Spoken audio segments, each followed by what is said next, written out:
Sagt man auf der Autobahn oder an der Autobahn? So here one actually says auf. So we get ich fahre auf der Autobahn. We don't say an der Autobahn, we don't say in der Autobahn, we say auf. And this then translates to I'm driving on the highway. And I just wanted to include ich fahre auf der Landstraße because there are a lot of these country highways out there that you might encounter in rural Germany. And once again, you say auf. And then we've got fährt auf dem Radweg, so he's driving on the bike path with a bike. Läuft auf dem Gehweg, he's walking or running on the sidewalk.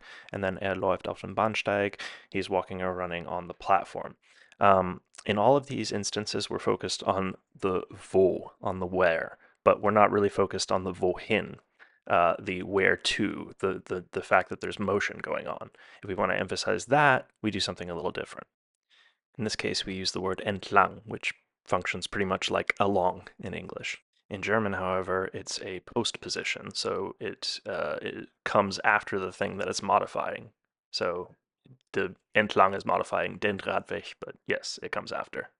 So you get he's driving along the bike path, he's running along the sidewalk, he's running along the platform. And I just want to mention this because it's important, I think, but laufen means different things depending on what region you're in. It can either mean walk or it can mean run. In some regions it means walk, and some it means run.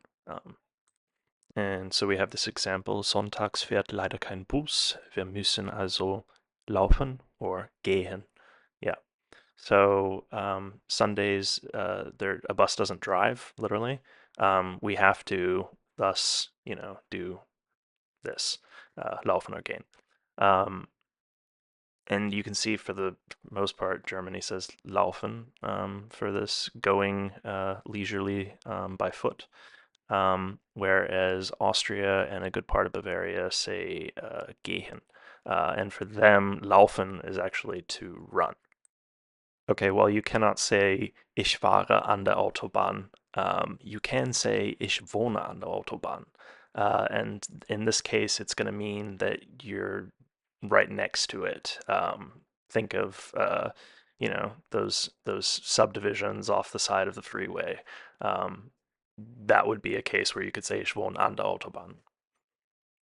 Well, okay, so we got auf and an taken care of, but what about in? When do you say in?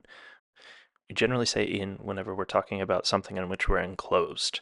And you might say, oh, well, that's obvious, but in English we do indeed say on the plane and on the train, which if you said in German would mean you're on the exterior of the train or the plane, on top of it. So we have these easy examples here. Ist im Auto, he's in the car. Ich bin im Zug, I'm on the train. Now I'm messing up.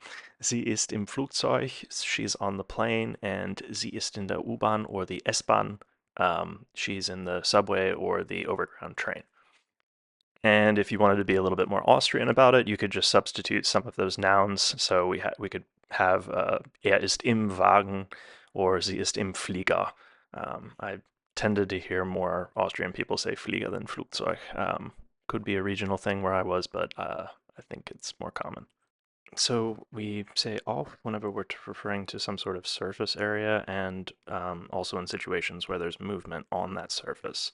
An is going to be used whenever we're talking about the edge of something, and in is going to be used whenever we're fully enclosed in something. All right, that's all I got for you today. Danke fürs Zuschauen. Vierte. Tschüss. Baba.